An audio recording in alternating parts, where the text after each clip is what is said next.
Hi, very good morning.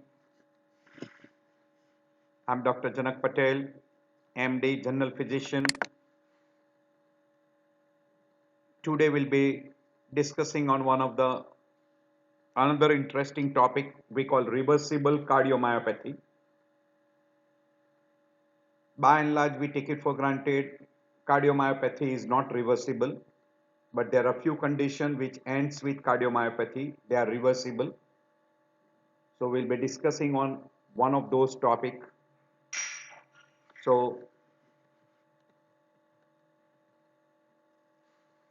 there is one variety we call as tachyarrhythmia induced cardiomyopathy, which is reversible. So if you diagnose them early, treat them early, you can reverse back the cardiomyopathy. So we'll be concentrating on one of the most common cause in reversible cardiomyopathy.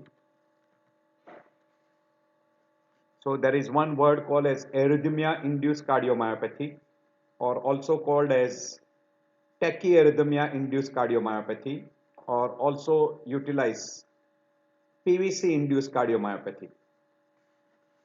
So arrhythmia induced cardiomyopathy is characterized by tachyarrhythmias, and one of the variety of tachyarrhythmia is ventricular ectopic beat induced cardiomyopathy. This condition is partially or completely reversible. Once arrhythmia is controlled, there is a chance of reversibility. So tachyarrhythmia cardiomyopathy is referred to a presence of reversible LV dysfunction, which is solely due to increase in ventricular rate regardless of tachycardia origin, whether it is from atrium or it is from ventricle. And there is a risk of development of tachyarrhythmia cardiomyopathy does not depend on type, but also the rate and duration of tachycardia.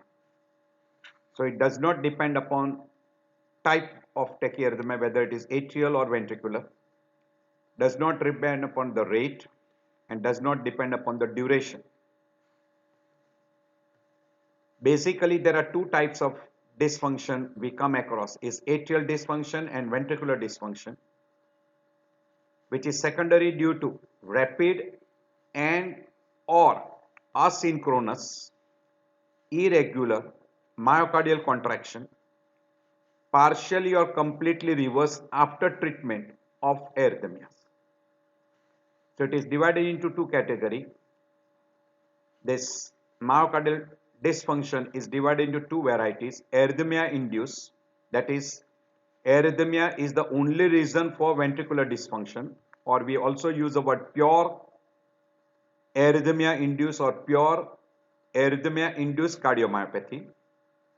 And there is another one where the word utilized is arrhythmia mediated, where arrhythmia exaggerate the ventricular dysfunction and or worsen the heart failure in a patient with concomitant heart disease, that we call as an impure variety, or basically there is a myocardial dysfunction which is being present, and that particular myocardial function is worsened because of arrhythmia, and that is called impure variety.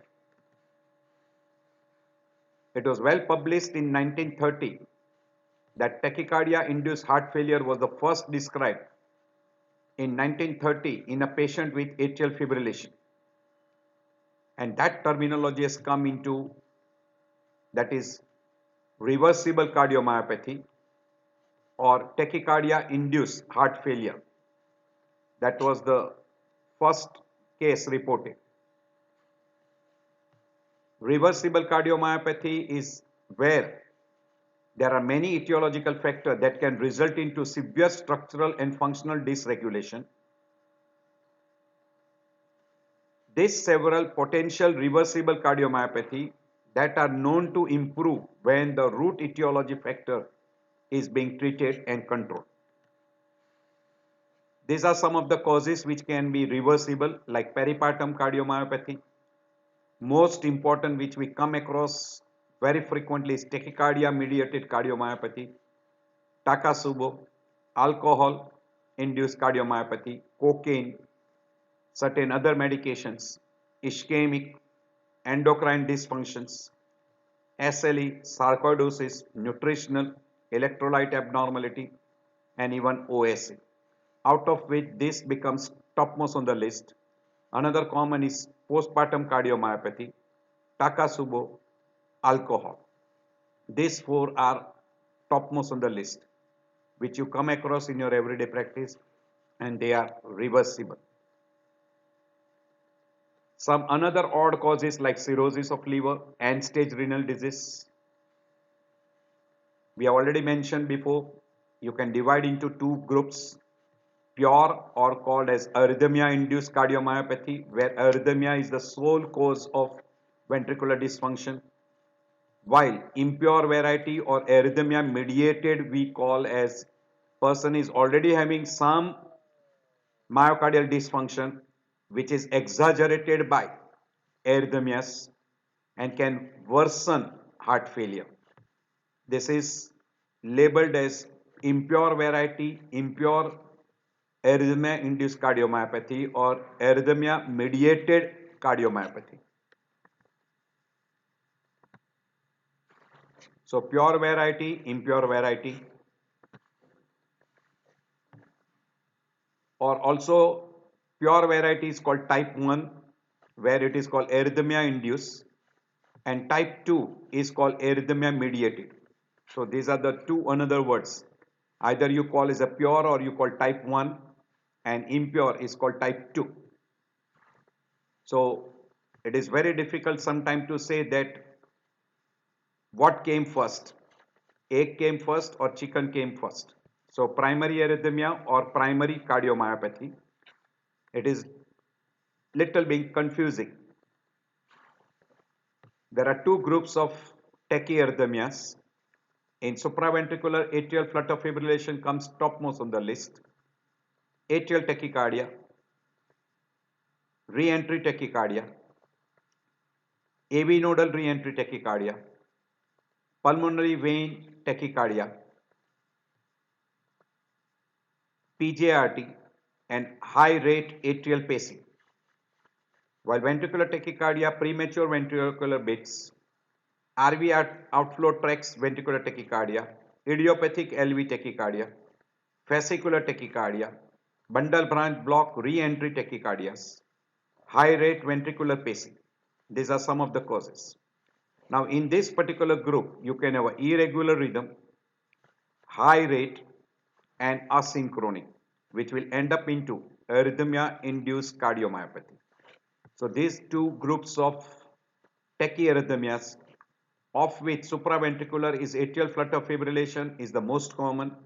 Then comes re-entry tachycardias, which can be AV or AV nodal, and atrial tachycardia, maybe multifocal or maybe unifocal.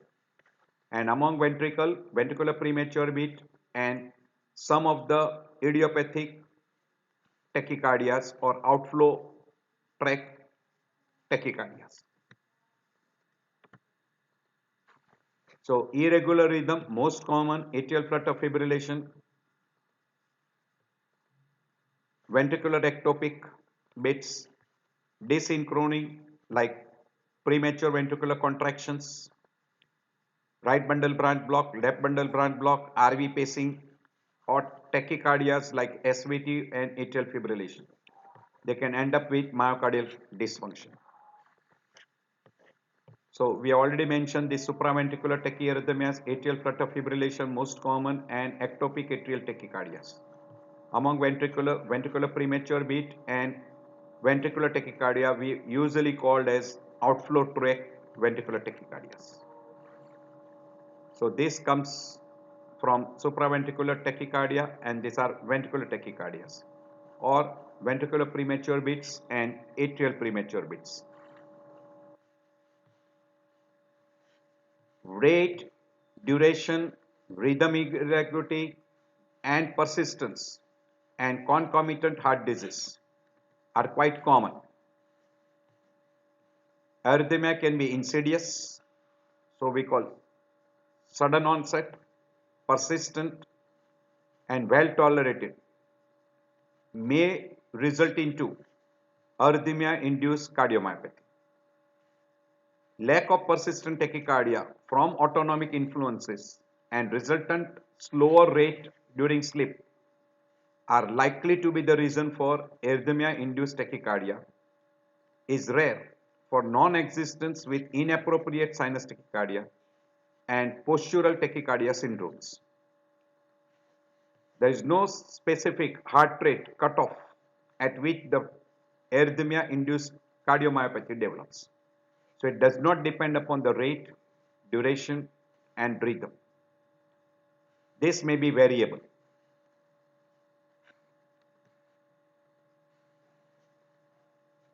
So indirectly, there is very little known about the patient factors that increases vulnerability to arrhythmia-induced cardiomyopathy. There is one factor they say that it can be homogeneous, deletion, polymorphism, and there is a patient with a high PVC burden, baseline myocardial fiber disruption is increased risk of development of AIC, or what we call as arrhythmia-induced cardiomyopathy. Proposed mechanism says myocardial energy depletion, impaired energy utilization, or because of ischemia, or because of abnormal calcium handling.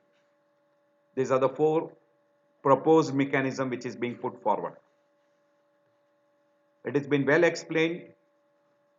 Because of heart failure, you can get atrial fibrillation, and because of atrial fibrillation, you can have precipitation of heart failure. What is the mechanism which is being proposed? There is a loss of atrial contraction. There is a rapid ventricular rate. So because of rapid ventricular rate, energy depletion, remodeling, ischemia, and abnormal calcium handling. And because there is a RR variability, this also can precipitate cardiomyopathy. And because of heart failure, you have got a volume overload, altered atrial refractory period, triggered activity, inhibited fibrosis, and heterogeneous conduction. These are all the different factors which ends up into a cycle of atrial fibrillation into heart failure and can end into, because atrial fibrillation is the most common cause of AIC. It is almost 10 to 50% of the people will have that. So there is a trigger factor, there is a substrate, and there is a atrial fibrillation. And atrial fibrillation may be with pre-existing structural heart disease or may not be. So if there is no pre-existing structural heart disease, because of atrial flutter fibrillation, severe LV dysfunction, uncommon but not rare. While it can end up with mild to moderate LV dysfunction, this is the most common, probably most common. While in a pre-existing LV dysfunction, further reduction in LV dysfunction, and person will have precipitation of a failure or worsening of a failure. And in that, it will be difficult to recognize. So here it is very difficult what came first, whether arrhythmia came first or whether cardiomyopathy came first. But secondary to, say, ventricular tachycardia, ventricular premature beats, or frequent PVCs, etc., can convert into cardiomyopathy. So irregular rhythms like atrial flutter fibrillation PVC can end up with myocardial dysfunction. Asynchrony like premature ventricular contraction, bundle branch block, RV pacing, that can also induce myocardial dysfunction. And rapid rate, either atrial or ventricular, in supraventricular arrhythmias, atrial fibrillations, etc., can also end up with myocardial dysfunction. So as far as pathophysiology is concerned, they have put three basic mechanisms: tachycardia, irregular rhythm, and dysynchrony. So dysynchrony, very common classical example, say left bundle branch block. In tachycardia, supraventricular tachycardia, atrial flutter fibrillations, ventricular tachycardia, you might have type 1 or type 2 variety of AIC. Type 1 is pure, type 2 is impure. And in irregular rhythm, particularly atrial flutter fibrillation and PVC. So all this together can end up into type 1 or type 2 variety of cardiomyopathy. So they divide into phase 1 where there is a compensatory phase which is more than 7 days. There is increased neurohormonal activation with early changes to extracellular matrix with preserved LV systolic function. In phase 2, there is a continuous neurohormonal activation, upregulation of renin-angiotensin system, and LV dysfunctions now starts, and there is a dilatation. And in phase 3, adverse LV remodeling resulting into pump failure, severe dilatation, and there is an abnormal intracellular calcium handling. This is after LV dysfunction phase, which is almost lasting for 1 to 3 weeks, and then this is more than 3 weeks. That is called phase 3. So they divide into primary mechanisms, microscopical changes, and gross changes. I'm not going into detail. If you are interested, at your leisure time you can go through. So there are different mechanisms like myocardial energy depletion, myocardial ischemia, and oxidative stress, which will result into changes in the myocytes, and there will be gross changes which can be described under morphological changes and we call as functional changes. So at your leisure time, if you are interested, you can go through. This is explained on cellular molecular mechanisms, history wise, and what is the duration, phase 1, phase 2, phase 3. As far as clinical feature is concerned, it can occur at any age. It is common in infants, children, adults. It can follow any type of chronic or frequent recurring paroxysmal tachyarrhythmias. Among all those, most common is atrial flutter fibrillation. Second common is ectopic atrial tachycardia. Or you can come across re-entry tachycardias. And occasionally ventricular tachycardia or ventricular premature beats. It is unclear why some patient develops ventricular dysfunction, or we call cardiomyopathy, following a chronic tachyarrhythmias, and some person sustains high rate tachyarrhythmias with normal systolic functions. Risk factor will include type, rate, and duration of tachyarrhythmias, age, underlying heart disease, what drugs he is consuming, and coexisting medical conditions. Presentation is variable. Palpitation is most common symptom. And person, because of that tachyarrhythmias, will have indirectly heart failure will be worsening, or there may be precipitation of heart failure and will result into dyspnea, fatigue, exercise intolerance, pedal edema, JVP elevated, etc. Ideally, there are no established diagnostic criteria for arrhythmia-induced cardiomyopathy.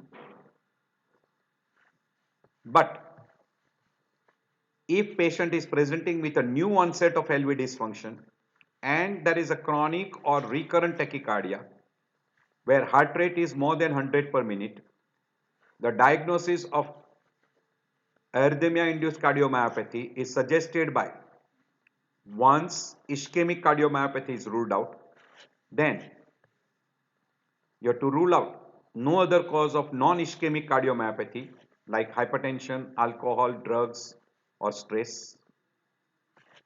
There is absence of LVH, relatively normal LV dimension, that is LV end diastolic dimension is less than 5.5, recovery of LV function after control of tachyarrhythmias. This is the most important part, either by cardioversion, radiofrequency, or by drugs within 1 to 6 months. And there is a rapid decline of LV ejection fraction following a recurrence of tachycardia in patient with recovered LV function after control of tachycardia previously. So this too gives you a very good idea. Well, these are other supporting.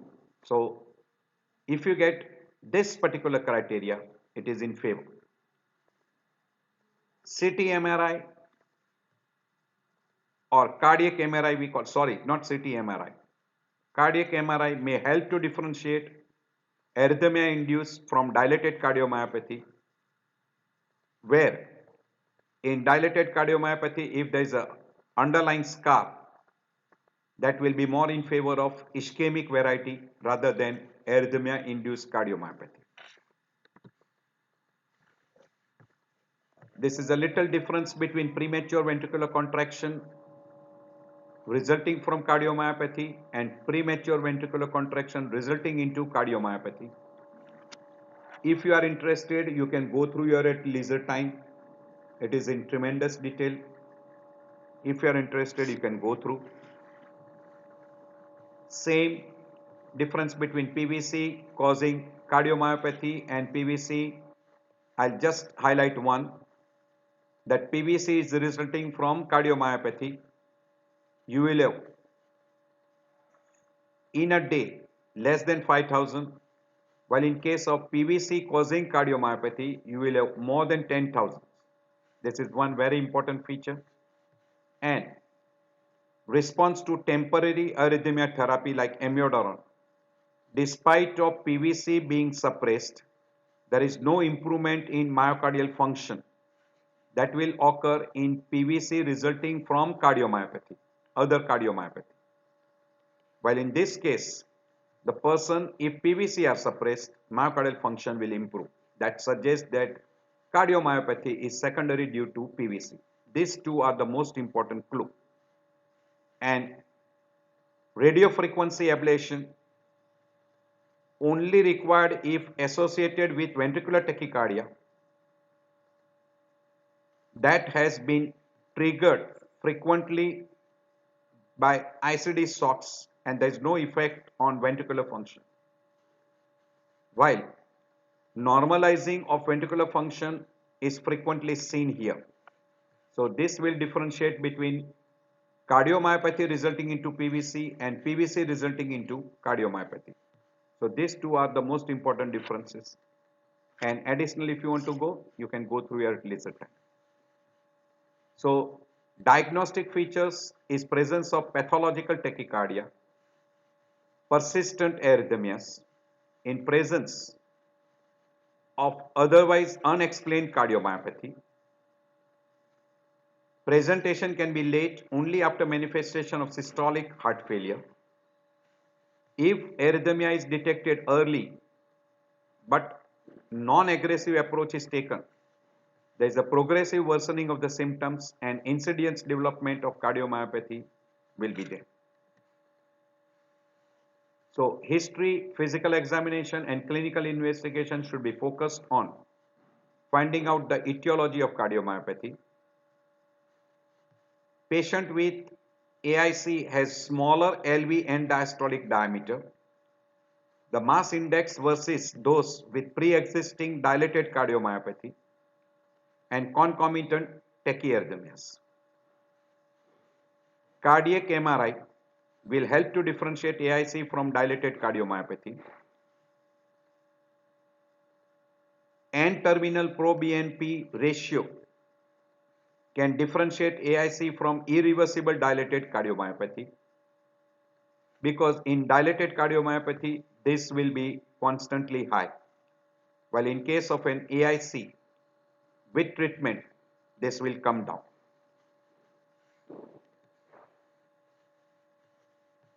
In AIC associated specific arrhythmias, most common in atrial flutter fibrillation, supraventricular tachycardia, and occasionally in premature ventricular contractions and ventricular tachycardia. This is one of the arrhythmias which has been shown, that person of 62 years, medical history of new onset of heart failure. There is a wide complex tachycardia. LV ejection fraction is only 10 to 15%. EPS study shows atrioventricular reciprocating tachycardia, AVRT. When that was successfully ablated, the echo after 1 month demonstrated that LV ejection fraction from 10 to 15% has improved to 35 to 40%. And when it was performed after 1 year, the LV wall thickness was normal, cavity size was normal, and systolic function was normal. That demonstrate very clear that this was arrhythmia-induced cardiomyopathy. So systolic function deteriorates, heart failure. Any person comes to you with this, good history, physical examination, vital signs, blood counts, ECG and echo will help you. Now from this investigations and good history and examination, if you are suspecting clinically AIC, give specific antiarrhythmic treatment, either medical or ablation, and if there is an improvement of systolic function, it is diagnosed as arrhythmia-induced cardiomyopathy. But if it is unclear, you go for a special diagnostic procedure like ECG Holter monitoring, angiography, cardiac MRI, genetic testing, biopsy, etc. And if everything is normal, or there is a clear-cut findings which is suggestive of a cardiomyopathy, it is not arrhythmia-induced cardiomyopathy. Classical example, dilated cardiomyopathy which can induce arrhythmias. And if after giving a treatment with catheter ablation or medication, there is not much amount of improvement in LV function, it is again not arrhythmia-induced cardiomyopathy, but it is cardiomyopathy resulting into arrhythmias. So this is a very important chart or algorithm chart which you can follow to differentiate between two. Here you can see that there are PVC which are having a left bundle branch block pattern, and that can be originating from RV outlet, which will be also responsible for, you can see a normal beat followed by a PVC, or we call ventricular premature beat. And if you look properly, this is LBBP pattern. As it is LBBP pattern, it is originating from right ventricle. So it is RV outlet origin. This is right bundle branch block pattern. So this is originating from left ventricle. This is supraventricular tachycardia, and suddenly you can see here there is a run of tachycardia with aberrant pathway. So among investigations, ECG Holter, external loop recorder, internal EPS study, echo and Doppler will help to rule out the basic cardiac disorders. So first most important part is symptoms, physical examination, ECG and Holter monitoring. Echocardiography will help to find out what is the severity of a LV dysfunction. Further evaluation like cardiac MRI, etc. will help you, or you can go even for angiography sorry, or say genetic study, myocardial biopsy, etc. And if you give a treatment, suppress PVC, either by medical treatment or by catheter ablation, and if there is an improvement, dramatic improvement, it goes in favor of arrhythmia induced. So you will have to have a follow-up and monitor with Holter monitoring and echocardiography. So same thing mentioned here. We have shown you before that how you approach a flow charts. We have shown you LV dysfunction. You assess by different parameters. If it is non-ischemic dilated cardiomyopathy, you go for ECG monitoring, initiate heart failure treatment. Now, if there is a tachyarrhythmia like atrial flutter fibrillation, if answer is yes, you go for ablation. If there is a normalization, it is arrhythmia-induced cardiomyopathy. If there is an improvement LV dysfunction, it is either a superimposed on arrhythmia cardiomyopathy. You further optimize the heart failure treatment. And if there is no change, it is non-ischemic cardiomyopathy. This is how you can follow.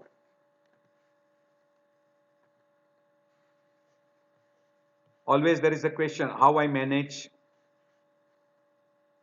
It is mainly by eliminating and controlling the arrhythmia, either by drugs or by ablation therapy, etc.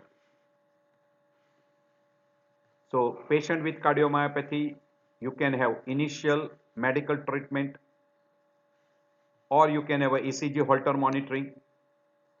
Depending upon if PVC are more, you can go for beta blocker.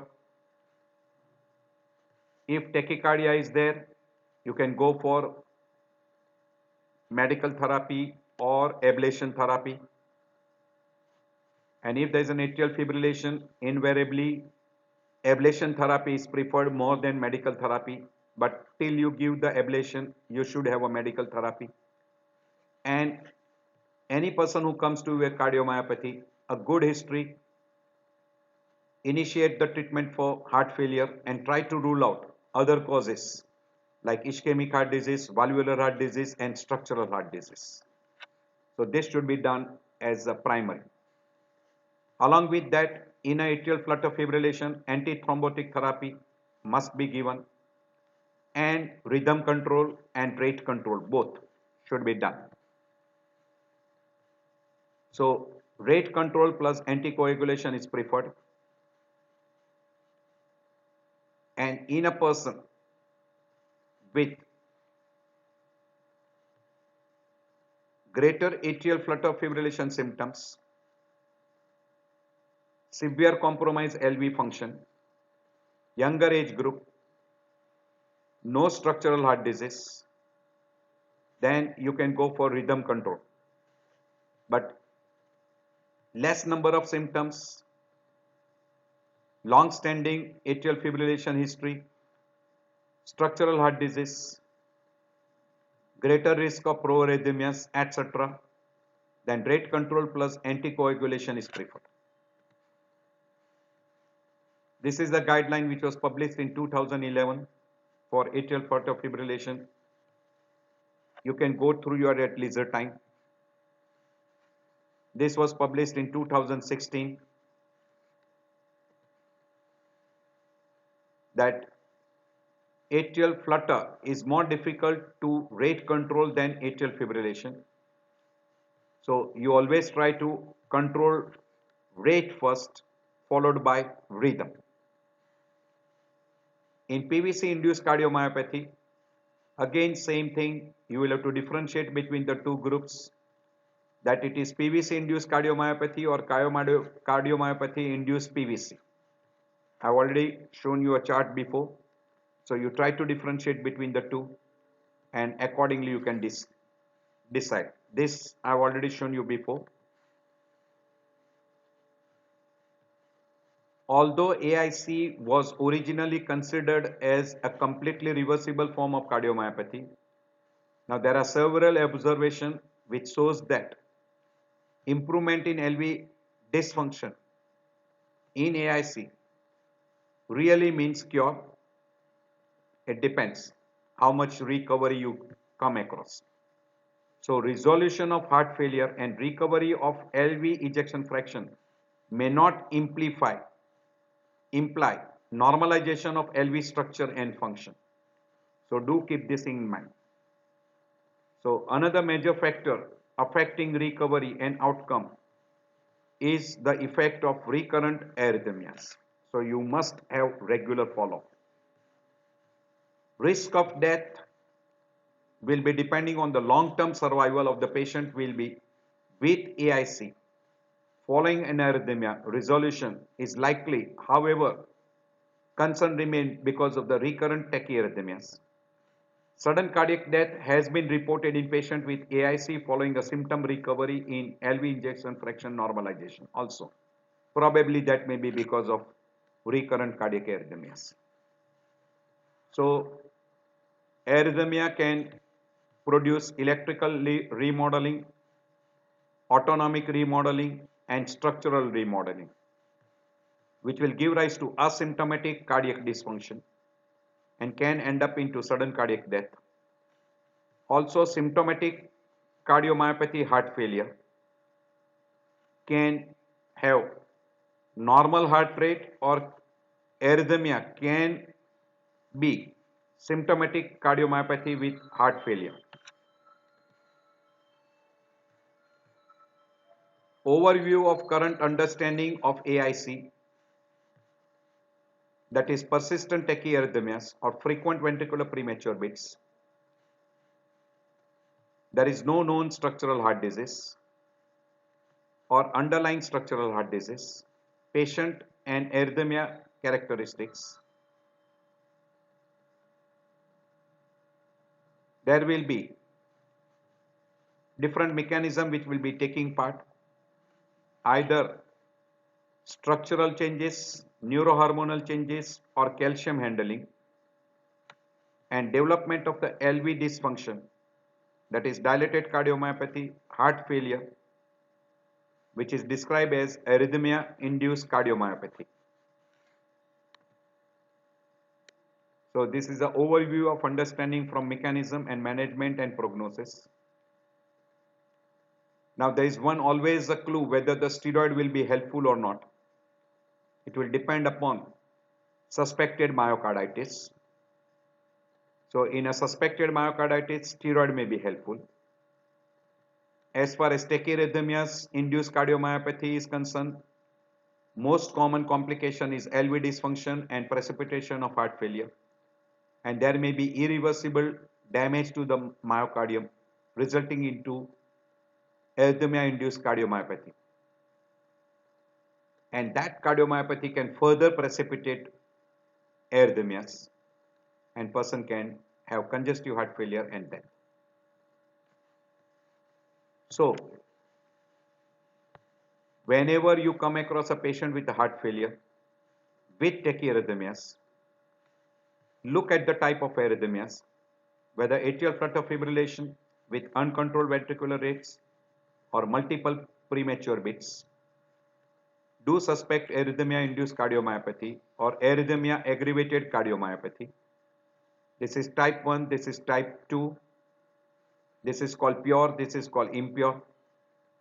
Now your focus should be eliminating the arrhythmias, either with ablation or with drugs, and you should attempt careful and aggressive control of rate as well as rhythm, by which you can reverse back the LV dysfunction, hoping for the best results. So what is the take home message? It is highly likely that incidence of arrhythmia-induced cardiomyopathy is underestimated in general as well as in patients with unexplained LV systolic dysfunction or idiopathic dilated cardiomyopathy. There is evidence of pathogenesis and clinical management of AIC predominantly showing you a retrospective clinical analysis Diagnosis focuses on identifying a potential underlying arrhythmias in otherwise unexplained LV systolic dysfunction. Even if the ventricular rate is normal, persistent arrhythmia such as atrial flutter fibrillation, premature beats can end up with AIC. Treatment of AIC consists of triggering arrhythmia should be treated either by ablation or by drugs, and diagnosis of AIC is confirmed by LV ejection fraction normalization after treatment, which will take weeks or months. Close follow-up should be done for arrhythmia recurrence and deterioration of LV pump functions. Sudden death in a patient with a LV ejection fraction is possible. So reports are there on sudden death in a patient whose LV ejection fraction have raised doubt on complete reversibility of this condition, because even after complete reversal of a LV ejection fraction to normal, still there are some cases of sudden cardiac death. So it is completely reversible or partial reversible. So I thank you all for taking out time. I know that your time is valuable and I appreciate you for spending some of it with me.